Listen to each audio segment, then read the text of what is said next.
여러분, 우리 그 찬양 중에 이런 가사의 찬양이 있습니다. 은혜 아니면 살아갈 수 없네, 호흡마저도 다 주의 것이니. 그러면서 후렴에 보면 크신 계획 다 볼 수도 없고 작은 고난에 지쳐도 주께 묶인 나의 모든 삶 버티고 견디게 하시네. 은혜 아니면 살아갈 수가 없네, 나의 모든 것 다 주께 맡기니 참된 평안과 위로 내게 주신 주 오직 예수뿐이네.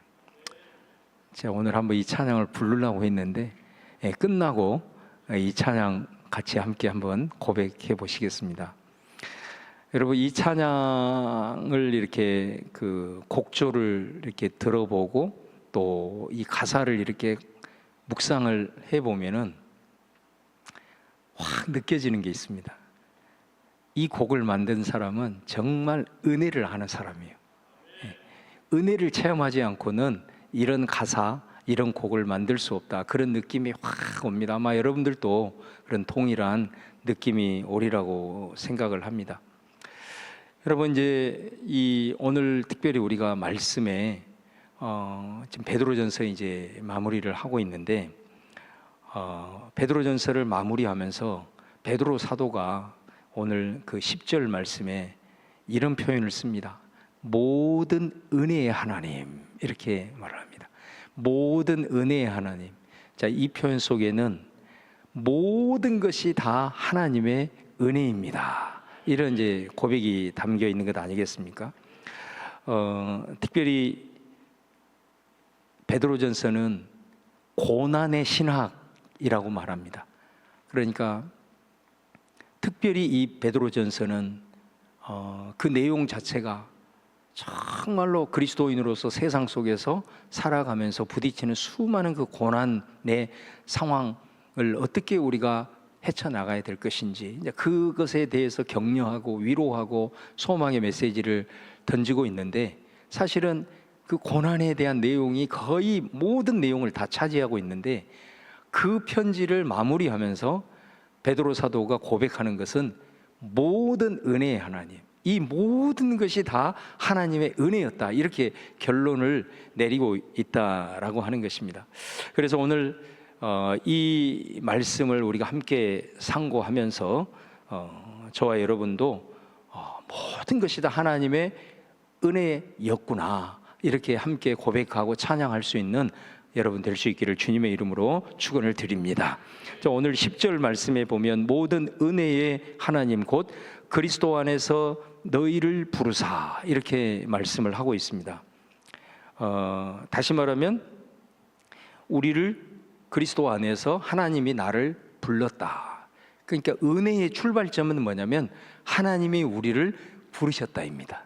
이게 이제 은혜의 출발점입니다. 여러분, 우리가 어떤 자리에 갔는데 거기에 아주 내가 아는 유명한 사람이 한 사람 있다고 가정을 한번 해봅시다. 그래서 제가 아니까 그 사람에게 찾아가서 아는 척을 했단 말이에요. 근데 그 사람이 너무 유명해서 그랬는지 그냥 나를 살짝 아는 척만 하고 한마디 툭 던지고 그냥 지나간다고 생각을 해보세요. 그러면 얼마나 쑥스럽겠어요. 얼마나 당황스럽겠어요. 그런데 내가 그 모임에 갔는데 많은 사람들이 거기에 있는데 그 유명한 사람이 내 이름을 부르는 거예요. 잠깐 나와 보시라고. 예를 들어서 그렇게 해서 그 사람 앞에 가서 그 사람이 나를 많은 사람들 앞에서 소개한다고 한번 생각해 보십시오. 아마 굉장히 영광스러운 일이 될 것입니다. 내가 어떤 사람에게 인사를 했을 때 그 사람이 내 인사를 받아주고 또 아니면 나를 먼저 이렇게 불러준 것도 정말 큰 영광으로 생각하는데, 여러분, 하나님께서 나를 먼저 불러주셨다라고 하는 것, 그것은 영광 중에 영광이고 은혜 중에 은혜인 줄로 믿습니다. 그러니까 오늘 말씀에도 모든 것이 하나님의 은혜입니다 라고 얘기를 하면서 그 첫 번째 은혜의 시작은 바로 미천하고 보잘것없는 나를 예수님 안에서 하나님이 나를 이름을 불러서 나를 이 자리에 세워주시고 구원의 길에 서게 하신 그 하나님의 부르심이 은혜의 출발점인 줄로 믿습니다. 그리고 오늘 그 부르신 저와 여러분을 또 뭐라고 말씀하냐면 자기의 영원한 영광에 들어가게 하신다. 하나님은 그런 분이다 라고 말씀을 하고 있습니다. 여기에서 여러분 이 모든 은혜가 나를 부르셔서 예수님을 믿게 하신 순간부터 언제까지 이어지느냐?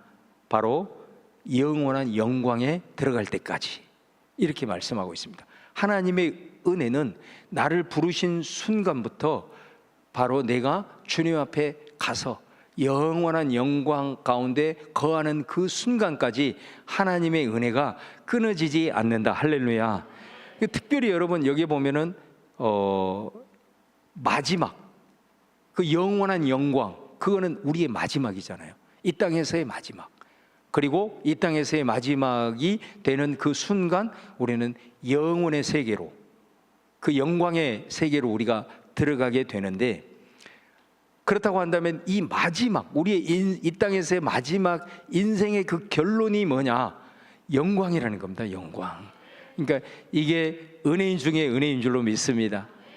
은혜의 시작이 나를 불러주신 것이라면 은혜 중에 은혜는 바로 이 땅 가운데 살아가는 모든 삶의 마지막이 나에게 하나님께서 영광을 주시고 그 영광이 또 유효가 영원한 기간이다 라고 하는 것이 은혜 중에 은혜다라는 거예요. 그러니까 저와 여러분은, 특별히 예수님을 믿는 사람들은 사실은 이미 이런 결론을 갖고 살아가는 사람인 줄로 믿습니다. 우리 애들의 삶의 결론은 뭐냐? 내가 이 땅에서 어떤 굴곡진 삶을 살았든 뭐 그것은 사람 따라 다 다를 수 있는데 결론은 뭐냐? 우리는 그리스도 안에서 영광이다 이 말이에요. 그러니까 이런 결론을 딱 잡고 우리는 이 땅을 지금 살아가고 있다라고 하는 것을 저와 여러분이 꼭 기억하시면서 살아가시기를 주의 이름으로 축원을 드립니다.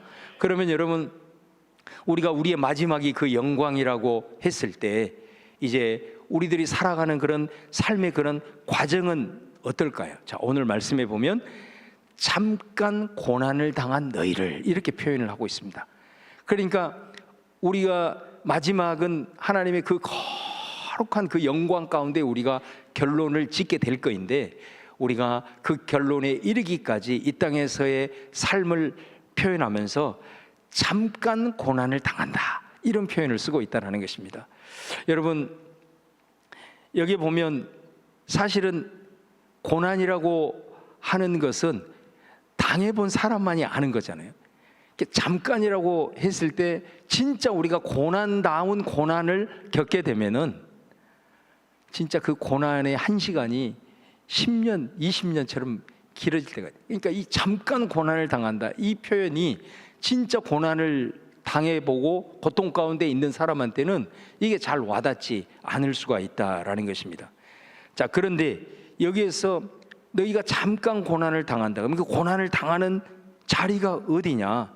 13절에 보시면은 이런 표현이 있습니다. 택하심을 받은 바벨론에 있는 교회가 너희에게 무난하고 내 아들 마가도 그리하느니라. 여기 보면 교회가, 그리고 성도들 너희가 어디에 있느냐? 바벨론에 있대요. 그러니까 여러분, 바벨론은 어떤 것입니까? 우리가 구약 성경에 보면 유다를 망하게 한 나라잖아요.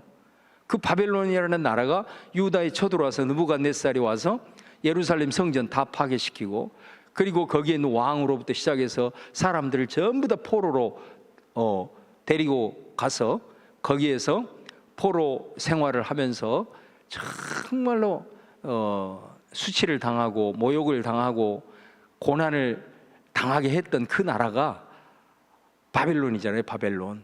그래서 여러분, 시편 136편에 보면은 그 바벨론 강가에서 이 사람들이 토목공사에 동원이 돼가지고 엄청나게 고난을 당하고 있는데, 고통을 당하고 있는데, 그 같이 포로로 끌려온 그 사람들이 그 유다 백성들한테 뭐라고 얘기하냐면, 야, 우리가 이렇게 그 노동요라고 그러잖아요. 이렇게 일을 하고 나서 이게 막 가끔 이렇게 얼씨구 절씨구 하면서 노래 부르잖아요.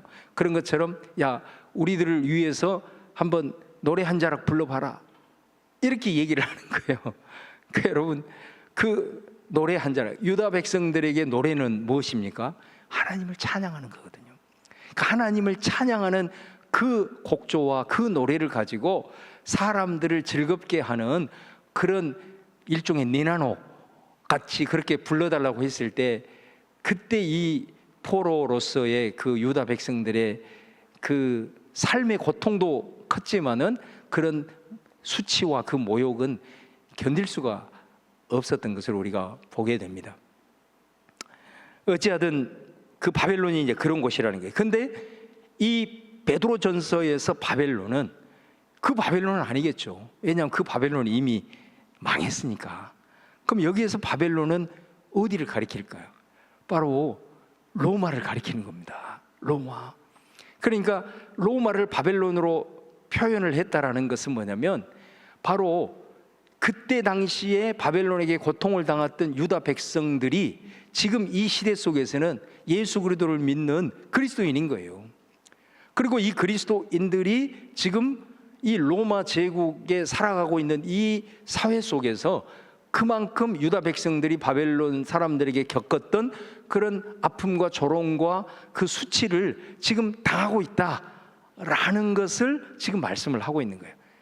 특별히 이제 여기서부터 시작해서 요한계시록에 가보면 큰 음녀 바벨론 이런 표현이 나오잖아요. 거기서 바벨론이 바로 당시에 아주 극도로 그리스도인들을 핍박하고 생명까지 앗아갔던 로마 제국을 그렇게 표현을 하고 있는 겁니다. 그러니까 지금 어찌하든 너희들은 잠깐 이 세상에 살아가면서 고난을 당하고 있는데, 바로 그 고난의 현실은 바로 로마 사회 속에서 소수의 이 하나님의 백성들이 정말로 조롱당하고 핍박당하면서 고통 중에 살아가고 있는 그 현실을 지금 보여주고 있다는 것입니다. 그런데 여러분, 사실 이 바벨론이라고 하는 것은 반드시 이때만 있는 것이 아니고 사실은 역사를 초월해서 우리 그리스도인들이 살아가고 있는 이 세상이 사실은 다 바벨론입니다.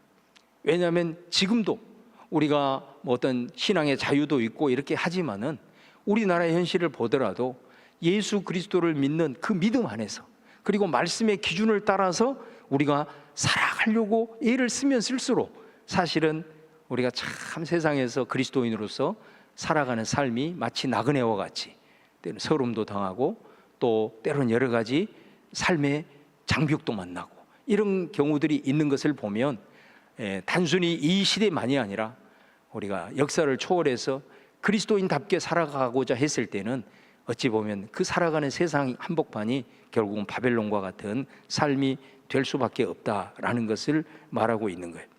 자, 그런데 그 고난에 대해서 잠시라고 표현을 하고 있습니다.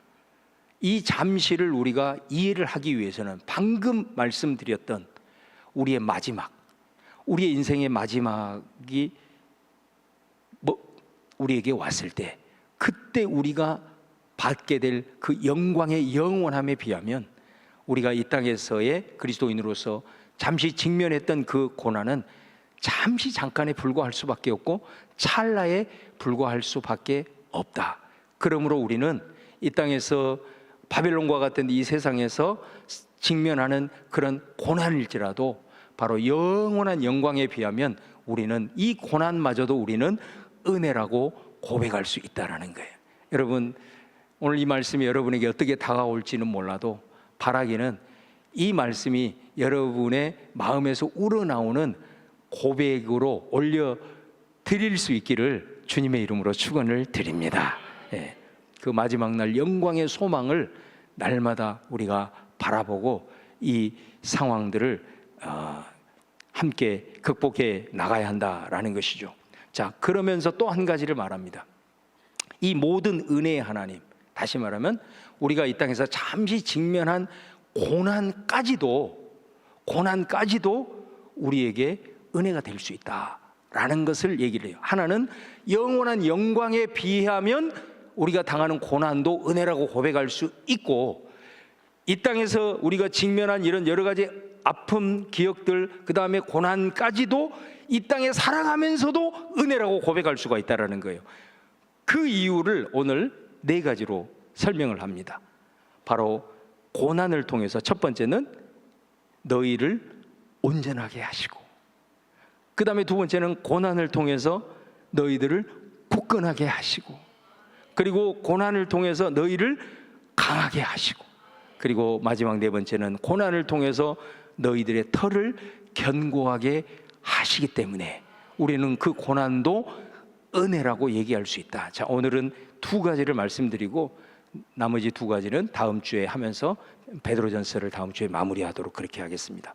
첫 번째는 뭐냐? 너희를 온전하게 하신다는 거예요. 그러니까 무엇으로 하나님은 우리를 온전하게 하시느냐? 놀랍게도 우리가 이 땅에서 당하는 고난을 통해서 우리를 온전하게 하신다라는 말씀입니다. 여러분, 여기서 이 온전하게 하신다라고 하는 이 단어의 헬라어의 원뜻이 어떤 거냐면 정리정돈한다, 그런 뜻이에요. 이 말의 원뜻이. 그리고 뭔가를 복구한다, 그런 뜻이에요. 여러분, 어떨 때 여러분들 뭐 정리를 하시나요? 뭔가가 흐트러졌을 때 정리정돈 하시잖아요. 그죠? 그 다음에 어떨 때 여러분들이 원상 복구를 하시나요? 예. 뭔가가 고장났을 때, 뭔가 어그러졌을 때, 뭔가가 깨어졌을 때, 그때 우리가 복구를 하잖아요. 그러니까 고난이라고 하는 것은 뭐냐면 하나님이 고난을 통해서 우리를 복구시키고 우리를 다시 정리정돈하게 한다라는 거예요. 여러분, 우리가 이 땅에서 직면하는 많은 고난들이 있습니다. 근데 그 고난도 종류도 여러 가지예요. 근데 우리가 그 고난이 때로는 우리의 삶에 흐트러진 것을 정리해주고 그 고난이 다시 나를 원래 삶으로 복구시키는 통로가 되기도 한다, 그 말씀이라는 것입니다. 여러분, 우리가 바벨론과 같은 그런 세상에서 그리스도인으로 살아갈 때 우리가 어떤 물리적인 그런 고난도 당하지만은 사실은 많은 이 바벨론의 세속적인 유혹 때문에 우리가 그 유혹에 넘어가기도 하고 또 그리스도인의 어떤 삶의 기준이 흐트러질 때가 있잖아요. 그런데 그것을 알면서도 고치지 못할 때가 있어요. 정리하지 못할 때가 있단 말이에요. 특별히 그것이 습관이 되어버렸을 때는, 내 삶이 완전히 흐트러지고 그리고 삶의 기준이 완전히 무너졌을 때도 그걸 새롭게 정리정돈하기가 쉽지 않다라는 것입니다. 예를 들면 이런 경우 있지 않겠어요? 저도 뭐 예외가 이제 아니지만 저도 요즘 나이가 이제 60이 살살 가까워오니까 이게 이제 몸이 예전 같지가 않아요. 나 오늘 올 여름 같이, 나는 진짜 이거 여러분 정말 너무 수고가 많으시죠? 이 무더위 어떻게 견디시는지 몰라. 근데 이게 보니까 예를 들어서 한번 봐보세요. 우리가 특히 남자들 같은 경우는 뭐 술을 담배를 너무 이렇게 좋아하시고 또 음식도 꼭 건강에 안 좋은 거 막 좋아하시는 분들 있잖아요. 그러면 이제 평소에 절제해야 된다, 뭐 끊어야 된다. 그래도 여러분 끊어집니까? 그게 절제가 안 된다고. 그런데 언제 정리정돈이 확 돼버리죠? 암에 걸려봐. 바로 정리가 돼버리잖아요. 이제 그런 식으로 우리 이 고난이라고 하는 것이 내 삶의 기준이 하나님의 말씀에서 완전히 흐트러지고 때로는 그냥 완전히 이게 정리정돈이 안 됐을 때 때로는 이 고난을 통해서 이 부분들이 정리되어지는 이게 온전하게 하신다라는 그런 의미다라는 것입니다. 우리가 사실은 이 세상을 살아가면서 때로는 그 과정이 너무 분주하기도 하고 바쁘기도 하다 보면은 내 자신을 돌아볼 겨를도 없잖아요. 내가 어떻게 살아가고 있는지 성찰할 수 있는 시간적 여유도 없이 우리가 사실은 분주하게 살아갑니다. 그러다 보니까 내가 하나님의 사람이라고 하는 정체성은 있는데 참 내가 잘 살고 있는지 그것까지도 생각할 수 없는 그런 상황 가운데 우리가 살아가요. 그런데 고난이 어느 순간에 내 삶에 훅 치고 들어왔을 때는 우리가 그 순간 긴장하게 돼요.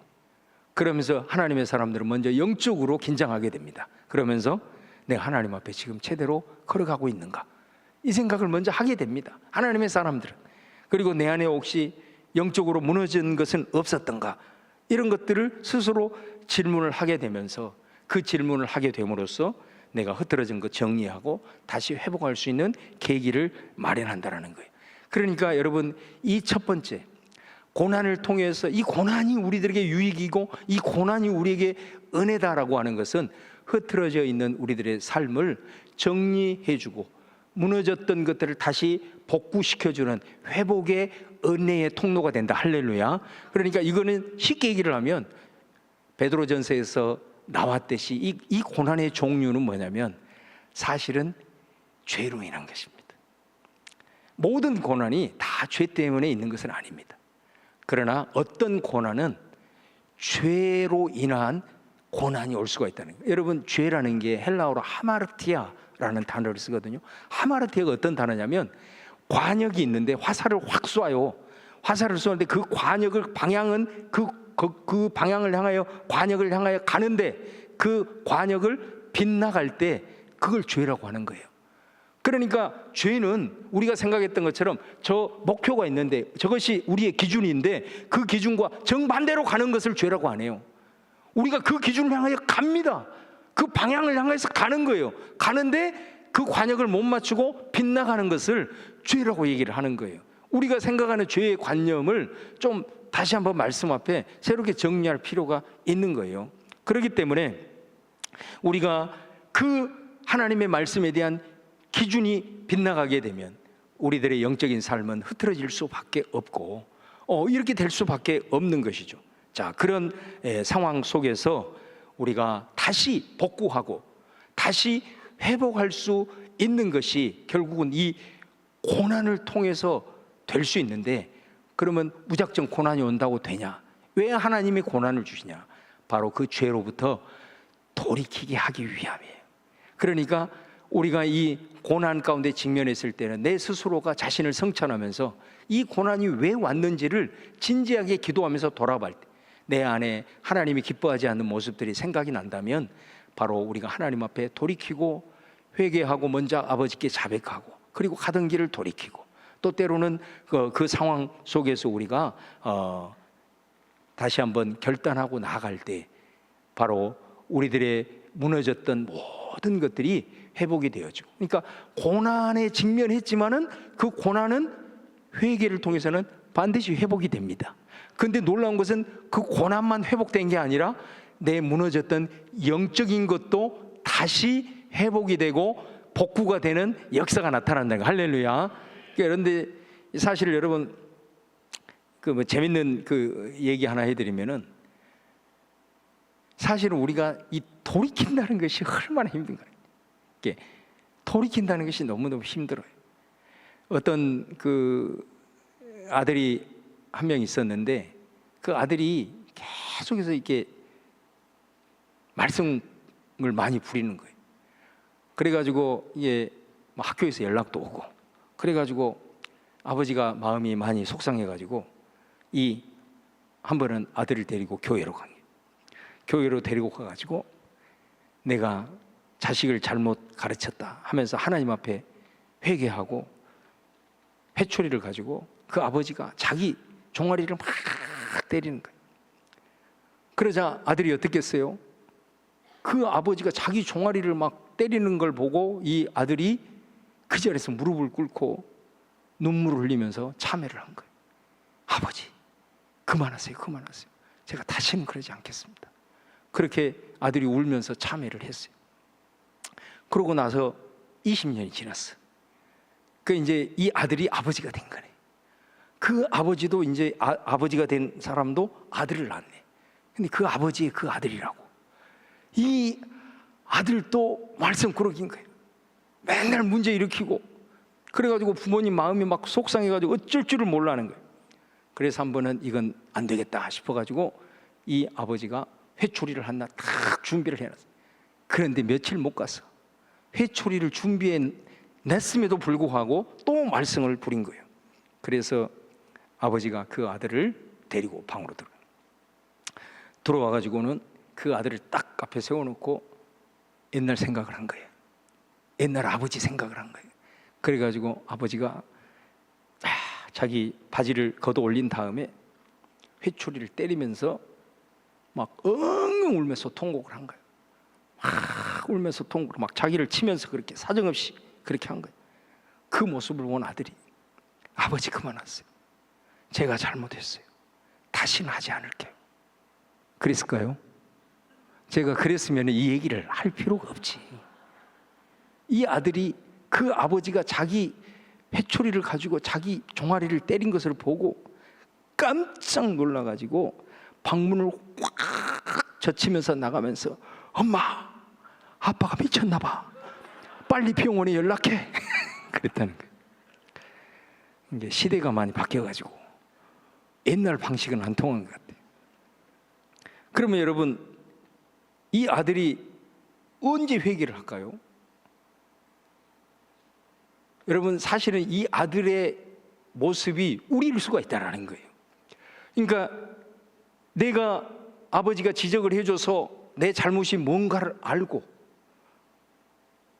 그런 정도가 되면은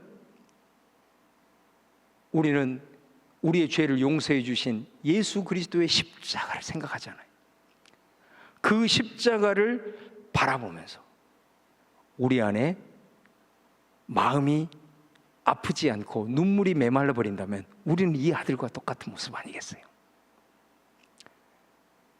우리 자주 들었던 멘트지만은 우리의 손으로 지은 죄 때문에 예수님의 손에 못 박히고 가지 말아야 될 것을 감으로 예수님의 발에 대못을 박히고 우리가 생각하지 않아야 될 것 생각하기 때문에 머리에 과시관을 쓰고 내가 품어야 되지 말아야 될 마음을 품음으로 옆구리에 창을 찔리신 그 예수님, 그것 때문에 그렇게 하시다. 마치 아들의 잘못을 자기의 잘못이라고 생각하고 회초리 때렸던 것이 예수님의 십자가랍니다.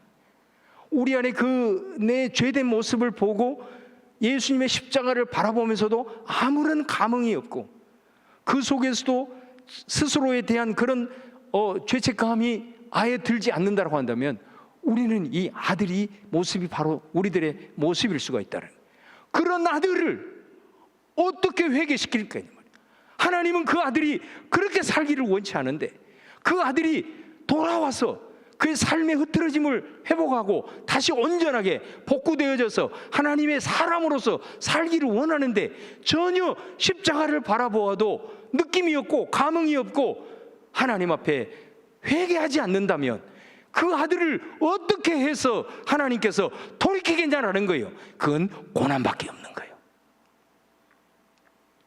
고난밖에 없는 거예요.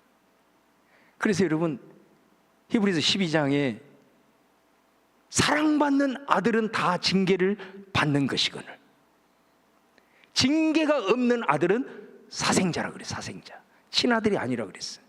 히브리서 12장이 그렇게 얘기하잖아요. 오죽했으면 하나님께서 그렇게 하시겠는가. 그러니까 이 고난이라고 하는 것은 우리로 하여금 하나님의 기준 앞에서 완전히 흐트러지던 내 삶 속에서 우리 하나님이 어떻게 보면 그 상황 속에서 희망이 없고 도저히 완고해서 대책이 없는 그 상황 속에서 하나님께서 드는 채찍일 수가 있다는 거예요. 그것을 통해서 내 인생을 돌아보고 내 자신을 돌아보고 영적으로 다시 한번 하나님을 의식하면서 내가 주님 앞에 돌아오며 나갈 때 비록 고난이었지만 그 고난은 잠시 잠깐 지나갈 것이지만 그것을 통해서 나를 다시 회복시킬 뿐만 아니라 내 영의 흐트러짐도 바로잡게 하셔서 하나님의 사람으로 세워지는 은혜가 있을 줄로 믿습니다. 그러므로 여기서 말하는 이 고난을 통해서 온전하게 하신다라고 하는 이 말씀의 의미를 우리가 기억한다면 우리는 고백할 수 있어요. 고난도 하나님의 은혜입니다. 고난도 우리에게는 유익입니다라고 고백할 수가 있다는 거예요. 그 다음 마지막 두 번째는 너희를 굳건하게 하신다 그랬어요. 여기서 굳건하게 한다라는 건 스테리죠.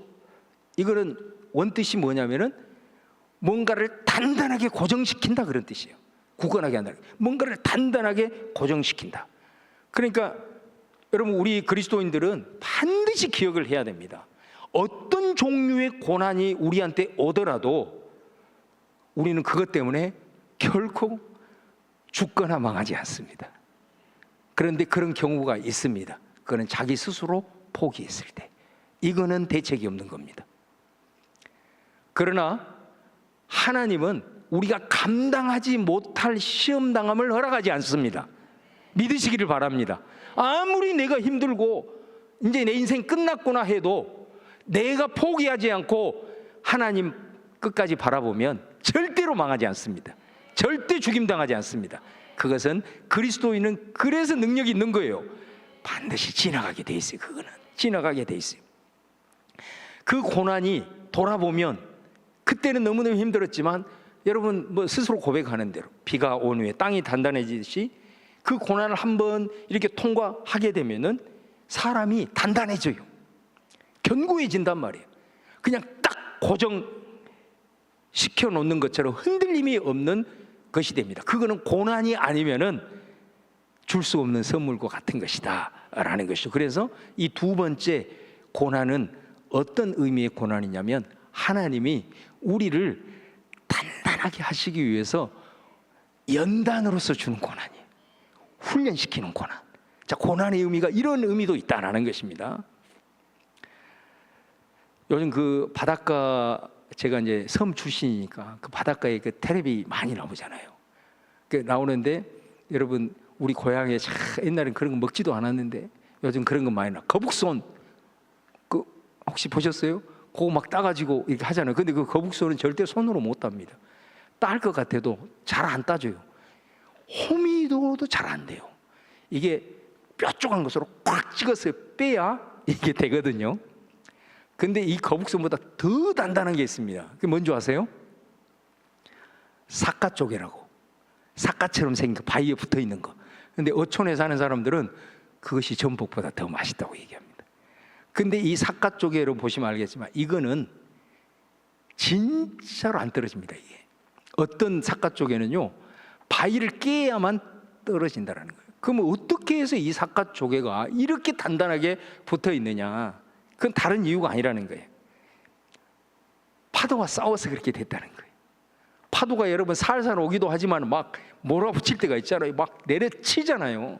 어떤 거인도 그 센 파도가 한번 와버리면 몇 미터 밀려나가 버립니다. 그런 거를 이 삿갓조개가 바위 틈에 붙어가지고 내려쳤을 때 그 파도와 싸워가지고 이겨서 어느 것도 뗄 수 없는 그런 강력한 압력을 갖게 됐다. 그렇게 얘기를 하는 겁니다. 그러니까 우리가 때로는 이렇게 닥치는 그런 고난 가운데는 정말로 하나님께서 우리를 단련시켜서 연단시켜서 정말로 훈련시키기 위한 그런 고난도 있다라는 것입니다. 우리 잘 아는 빌립보서 4장, 자 이제 말씀을 마무리하겠는데 11절에서 13절 말씀을 한번 같이 한번 읽어보겠습니다. 시작. 내가 궁핍함으로 말하는 것이 아니니라. 어떠한 형편에든지 나는 자족하기를 배웠노니 나는 비천에 처할 줄도 알고 풍부에 처할 줄도 알아. 모든 일 곧 배부름과 배고픔과 풍부와 궁핍에도 처할 줄 아는 일체의 비결을 배웠노라. 내게 능력 주시는 자 안에서 내가 모든 것을 할 수 있느니라. 여기서 사도 바울이 나는 모든 것을 할 수 있다. 나는 이런 능력을 가지고 있다. 이거 지금 선포하는 거잖아요. 그러면은 이 모든 것을 할 수 있다라고 하는 이 능력, 이것이 어디에서 왔냐라는 거예요. 뭐 사도 바울이 자기가 슈퍼맨이어서 이 모든 것을 다 할 수 있다라고 고백을 하느냐? 아니라는 것입니다. 여기에서 능력은 사실은 모든 것을 내가 다 할 수 있다라는 그런 의미보다는 어떤 상황에도 나는 견디고 버틸 수 있다라는 그런 의미의 능력입니다. 비바람이 아무리 몰아쳐도 꺾이지 않는 그런 굳건함을 말하는 의미거든요. 근데 그 능력을 이 사람이 어떻게 받았어요? 내게 능력 주시는 자 안에서, 하나님이 능력 주신 거죠. 하나님이 능력 주신 거예요. 그런데 여기서 기억해야 할 것은 뭐냐면 하나님이 어떻게 그에게 이 능력을 줬냐라는 거예요.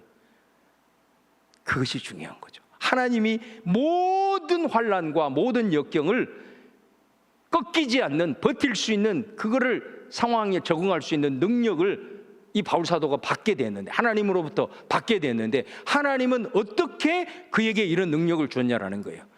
바로 그것이 뭡니까? 바울을 하나님이 비천에 처하게 하셨단 말이에요.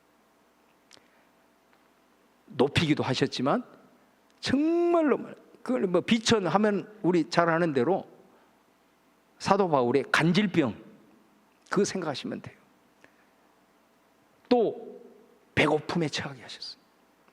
뭐 이것뿐입니까? 고린도후서에 보면은 죽을 고비를 수차례 넘기고 얼마나 매를 많이 맞고 뭐 감당할 수 없는 고난을 다 겪은 사람이 바울이라는 거예요. 그러니까 이제 이 과정을 딱 통과하니까 바울은 어떤 상황에서도 적응할 수 있는 거예요. 이렇게 되니까 어떤 사람을 만나도 그 사람과 친구가 되는 거예요. 그리고 그 사람한테 나를 맞춰줄 수 있는 그런 사람이 된 거예요. 그러니까 오늘날 바울이 있는 거죠. 그런 연단을 받고 훈련의 과정을 통해서 바울은 단단해져서 어떤 어려움이 있어도 그곳에 가서 복음을 전하고, 그리고 그곳에 교회를 세워서, 그리고 13권의 하나님의 말씀을 기록하는 오늘의 사도 바울이 되는 줄로 믿습니다. 하나님은 어떻게 해서 그에게 그런 능력을 줬냐? 바로 이런 배고픔과 궁핍과 비천에 처하는 이런 아픔과 고난의 연단을 통해서 이런 능력의 사람이 된 줄로 믿습니다. 제가 옛날에 그 이전 교회에서 인문고전 반인을 개설을 해가지고 그것하고 성경하고 연결시키는 그런 그것들을 한 2년 정도 한번 해봤거든요. 그때 맹자 글을 좀 읽었었어요. 근데 그 맹자 글에 지금도 제가 잊지 못할 아주 정말 글이 하나 있는데, 제가 그거를 여러분에게 좀 소개하려고 합니다. 한번 띄워주시면, 맹자의 고자라는 그 하편에 보면은 자, 이런 글이 있어요. 하늘이 장치가 아니라 장차입니다. 하늘이 장차 큰 임무를 어떤 사람에게 내릴 때는 반드시 먼저 그 사람의 의지를 시험하고 육신을 수고롭게 하고 배를 굶주리게 하고 그 몸을 고통스럽게 하고 하는 일을 어긋나고 어지럽게 한다. 이렇게 해야 비로소 그가 마음을 진작시키고 그것을 통해서 성품을 단련하여 그가 해낼 능력이 없는 일에서조차 이루는 바가 있도록 하신다. 저는 이 글을 보면 방금 봉독한 빌립보서 4장 11절에서 13절을 읽는 것 같지 않습니까? 그죠? 이 맹자를 통해서 하나님이 일반 은총을 통해서 이렇게 놀라운 메시지를 우리에게 던지는 것 같아요. 여러분, 우리를 굳건하게 하신 통로, 바로 그것이 고난이라고 하는 거. 모든 고난이 다 훈련은 아닙니다. 그러나 하나님이 이 힘든 세상에서 우리로 하여금 무너지고 쓰러지지 않기 위해서 때로는 우리를 고난을 통해서 우리를 단련하신다는 사실을 잊지 마시기를 바랍니다. 자, 예레미야 12장 5절 한 구절만 더 읽어보겠습니다. 시작. 만일 네가 보행자와 함께 달려도 피곤하면 어찌 능히 말과 경주하겠느냐. 네가 평안한 땅에서는 무사하려니와 요단강 물이 넘칠 때에는 어찌하겠느냐. 예레미야 시대는 이제 나라가 곧 망할 때예요. 나라가 곧 망한다는 것은 그 시대는 안 봐도 뻔합니다. 정의가 실종된 시대예요. 악인이 횡행하는 시대예요. 모든 것이 다 뒤집어 엎어진 그런 시대입니다. 그러니 예레미야가 봤을 때는 탄식이 나올 수밖에 없는 거예요. 그랬을 때 하나님이 이 말씀을 예레미야한테 주는 거예요. 네가 지금 보행자와 함께 달려도 피곤하면 장차 말과 어떻게 네가 경주할래? 네가 평안한 땅에서 무사하는 것 태평성대라고 생각을 하면 요단강 물이 넘칠 때는 네가 어찌 하겠느냐. 이렇게 하나님이 말씀하고 있다니 기가 막힌 말 아닙니까? 너희의 고난과 네가 지금 이해할 수 없는 그런 상황이지만 이 과정을 통해서 너는 더 단단해져야 된다. 우리는 내일 일을 알 수 없지만 내 인생의 마지막 순간까지 다 보고 계시는 우리 하나님, 그래서 나를 이해할 수 없는 상황일지라도 나를 단련하시고 내게 고난 가운데 처하게 하신 그 하나님의 섭리를 반드시 여러분 기억하고, 내가 그때 그 연단이 아니었으면 지금의 이 상황을 내가 어떻게 이길 수 있으리요? 내가 그때 그 고난이 아니었으면 하나님이 나에게 이런 엄청난 기회를 주었을 때 그 기회를 탈 수 있으리요? 매우 중요한 것입니다. 아무리 우리에게 좋은 기회가 와도 단련되지 않는 사람은 그 기회는 자기한테는 그림의 떡에 불과한 것입니다. 오히려 그 사람은 그 자리에 안 올라갔어야 마땅한 사람도 많습니다. 그러나 우리에게 닥친 그 고난 속에서 특별히 하나님의 사람들은 그 과정 속에서 배고파 보고 또 힘들어 보고 궁핍 속에서 때로는 건강의 위협 속에서 이런 과정 속에서 있을 때 하나님은 반드시 우리를 향한 훈련하게 하시는 뜻과 계획과 섭리가 있다라는 것을 기억하고 그 믿음 줄을 붙들고 그 상황을 여러분들이 돌파해서 하나님 여러분을 향한 섭리와 뜻과 계획이 아름답게 경험되어지고 또 쓰임받는 인생들 되기를 주님의 이름으로 축원을 드립니다. 오늘 베드로전서를 통해서 이 두 가지 고난, 그렇기 때문에 우리는 이 고난도 유익합니다. 이 모든 고난도 하나님의 은혜입니다라고 고백할 수가 있는 것입니다. 오늘도 이 상황 속에서 많은 힘겨운 삶의 여정을 걸어가는 분들이 있다면 오늘 주신 말씀을 붙들고 새롭게 무장하고 단단히 서서 주님께 영광 올려드리는 우리 성도님들 꼭 되시기를 주의 이름으로 축원합니다.